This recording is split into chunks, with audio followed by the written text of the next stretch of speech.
दे रहा हूं, गिटार का कोई भी फ्रेट में कौन सा नोट होता है वो मैं लिख दे रहा हूं, लिखो और उसको समझो। कैसे? उसको याद नहीं करना है। गिटार में कौन सा फ्रेट में कौन सा नोट है वो याद करना होता है, याद नहीं करना होता है। उसका एक इजी स्टेप है। कैसे? गिटार में हर फ्रेट में कौन सा नोट्स होता है अलग अलग। अभी हर फ्रेट में अलग अलग साउंड करता है। इसका मीनिंग क्या है? गिटार के हर फ्रेट में अलग साउंड क्यों करता है? बिकॉज ऑफ उसका नोट्स अलग अलग है, तो इसलिए वो हर फ्रेट में उसका साउंड अलग अलग होता है। समझ में आया? तो वो आज हम लोग सॉल्व करेंगे कि गिटार में कौन से फ्रेट में कौन सा नोट होता है और वो इजी स्टेप में कैसे उसको सॉल्व करें। ठीक है, समझ में आया? पहले तो वो जानने के लिए तुमको गिटार स्ट्रिंग जानना पड़ेगा। ओके, हम लोग 12 फ्रेट तक काउंट करेंगे। कितने फ्रेट तक? 12 फ्रेट तक। ठीक है, अभी जैसे ये पकड़ लो, फ्रेट हो गया तुम्हारा।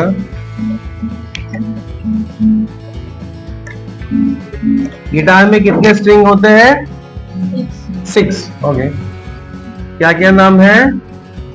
E B G D A E। मैंने तो 7 बना दिया। ओके, 6 स्ट्रिंग होते हैं। क्या क्या? E B G D A E। E कहाँ पे है? पहला वाला ये E कौन सा है? नीचे वाला। उसके बाद सेकंड वाला। चले, अभी हम लोग जानेंगे गिटार के कौन से फ्रेट में कौन सा नोट होता है। एकदम इजी स्टेप है, बहुत जल्द समझ में आ जाएगा। रट्टा मारना नहीं है कि 7 फ्रेट में डी नोट होता है या तो 9 फ्रेट में एफ शार्प नोट होता है या तो फर्स्ट सेकंड स्ट्रिंग का फर्स्ट फ्रेट में सी नोट होता है। वैसा रट्टा मारना नहीं है। करेक्ट?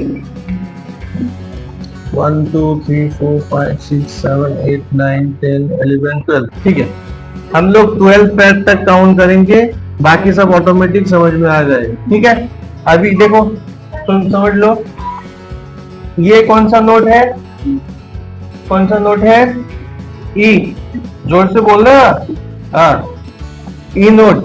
अभी ई के बाद क्या आता है? अल्फाबेट सिस्टम में जाएगा। ई के बाद क्या आता है? एफ। ठीक है, एफ। उसके बाद एफ शार्प। क्लियर? उसके बाद क्या आता है? A B C D E F G. हाँ, एफ शार्प के बाद जी हो गया। एफ शार्प का मीनिंग क्या है? F and half tune. क्या है? हाँ, एफ और जी के बीच में जो हाफ ट्यून होता है उसको हम लोग क्या बोलते हैं? कोई भी नोट से कोई भी नोट के बीच में अगर हाफ ट्यून होता है उसको क्या नाम होता है? शार्प। उसको शार्प बोलते हैं। क्लियर? हाँ, ठीक है। तो ई के बाद क्या आया? F sharp. एफ आया। एफ के बाद एफ शार्प के बाद जी। उसके बाद जी शार्प। उसके बाद ए। उसके बाद ए शार्प। उसके बाद बी। उसके बाद सी। बी का शार्प नहीं आया, नहीं आया। बी और ई का शार्प नहीं होता है म्यूजिकली। क्लियर? समझ में आया? सी। उसके बाद सी शार्प। उसके बाद डी। उसके बाद डी शार्प। उसके बाद ई। क्लियर? आया? ओपन स्ट्रिंग में जो बजेगा 12 फ्रेट के फ्रेट में भी सेम बजेगा, प्ले होगा same. This is open, this is close. समझ में आया? नेक्स्ट स्ट्रिंग कौन सा है?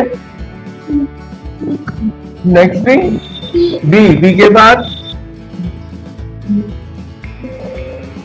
सी। One intelligent. सी। उसके बाद सी के बाद सी शार्प होगा।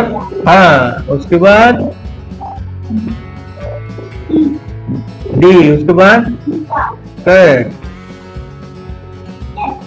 एफ, डी शार्प के बाद हाँ ई, उसके बाद एफ, गुड,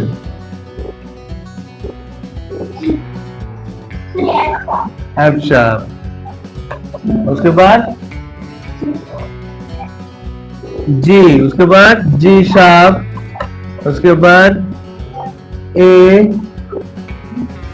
शार्प, बी, हो गया, बी स्ट्रिंग हुआ, 12 फ्रेट में सेम आएगा, क्लियर। देवांश बताओ, जी स्ट्रिंग फटाफट, मणिकंतन स्टॉप प्लेइंग, बता जी के बाद, जी शार्प, जी के बाद ए, हाँ ए, फिर ए शार्प, फिर हाँ बी, फिर सी, फिर सी शार्प, फिर हाँ डी, फिर डी शार्प, फिर ई, फिर एफ, एफ शार्प, फिर जी। ओपन में जो होगा 12 फ्रेट में सेम होगा, अगर 12 फ्रेट में सेम नहीं हुआ तो उसका मतलब है तुम्हारा कैलकुलेशन गलत है। Okay clear. ताजलीन बता, डी स्ट्रिंग फटाफट, loudly, loud loud loud, D string बता, डी के बाद, डी के बाद नहीं पता, मितांशु, डी के बाद डी शार्प, हाँ फिर ई शार्प, ई और बी का शार्प नहीं होता बोला ना, उसके बाद एफ, उसके बाद हाँ फिर जी, फिर जी शार्प, फिर फास्ट, हाँ ए शार्प, फिर डी, फिर बी शार्प, हाँ फिर सी शार्प, फिर डी, हाँ ठीक है, कांग्रेचुलेशन, चॉकलेट मिलेगी। टेल मी, ए शार्प, देन लाउड लाउड, हाँ बी, हाँ सी, फिर सी शार्प, हाँ डी, लाउड बोलो, डी शार्प, हाँ हाँ हाँ हाँ हाँ हाँ हाँ ए, क्लियर। ई कौन बताएगा, बता पाएगा अभी नहीं, एफ, हाँ एफ शार्प, जी, जी शार्प, ए शार्प, बी, सी, हाँ हाँ हाँ हाँ ओके। अभी समझ में आया गिटार के कौन से फ्रेट में कौन सा नोट है, समझ में आया, क्लियर।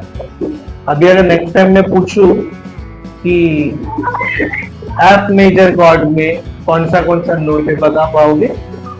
जब एफ मेजर सीखोगे, एफ मेजर जब कॉर्ड सीखोगे या तो ए माइनर सीखोगे या तुम जब कॉर्ड सीखोगे, अभी तो शायद 1-2 कॉर्ड्स आते होंगे किसी को, तो तब तुम बता पाएगा ना।